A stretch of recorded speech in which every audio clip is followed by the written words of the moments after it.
Welcome, 7th graders. We are on lesson 3 of week 2. If you are following the book, we are on page 259 to 261. Let's start off with a review question. I want to know what happens when an ecosystem loses niches. A niche is a role an organism plays in its habitat. So, if I lose niches, will A, organisms can lose their home happen?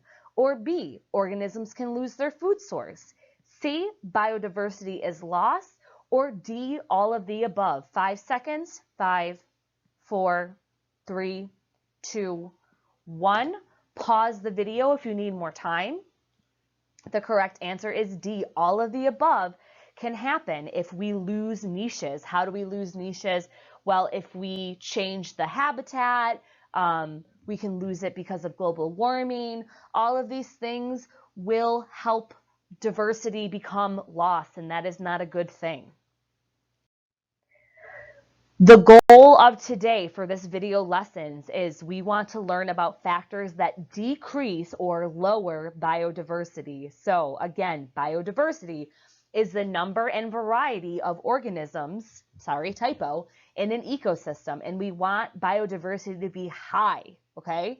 High biodiversity is better. That means that the ecosystem is more stable. Before we start, we got to review genetics because genetics is going to play a role in biodiversity. So, genes are made of DNA. Remember, we studied this earlier in the year.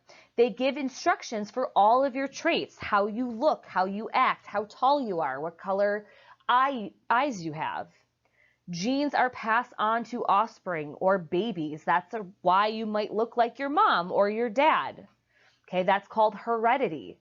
So why are we learning about genetics right now? Well,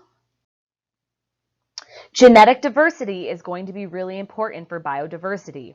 It is better for a population to have a high genetic diversity. A high genetic diversity equals more likely to adapt and survive in an ecosystem. If you have low genetic diversity, you are not going to be able to change very well to new conditions like global warming.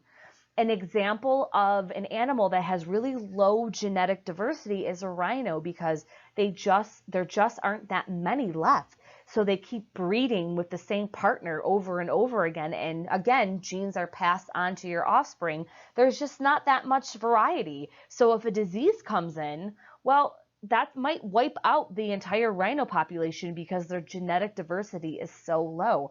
Also, zoos have very low genetic diversity just because there aren't that many organisms. Something else that can affect biodiversity or lower biodiversity is species extinction. So what does the word extinction mean? It means the disappearance of all members of the species. So there's absolutely nobody left. Most famous extinct organism is probably the dinosaurs. So dinosaurs are gone. They're not coming back. I know you've seen Jurassic Park, but I don't think that's going to happen. I mean, I feel like could, but probably not. We've got other issues to worry about in the world right now. All right, species that are endangered of becoming extinct are called endangered species. All right, recently giraffes were placed on the endangered species. So that means that their numbers are so low that they're in danger of just dying off completely. And again, if you have less animals, if you have more animals that become extinct, you have lower biodiversity because you're just getting rid of animals. There are two types of species extinction. We have something called background extinction. And that usually just happens with one species, and it happens because of an environmental change, like a wildfire, or maybe a hurricane, or because of new competition. So that means another organism, plant, animal comes in and outcompetes the species that was there maybe first. We also have mass extinction. And this affects many species, and it can be caused by rapid climate change due to volcanoes, things like the Ice Age, and this is what happened to the dinosaurs. So if you were into dinosaurs, there's lots of different kinds of dinosaurs. They also had a high biodiversity, but they got wiped out in the mass extinction probably due to an asteroid, but we still don't really know.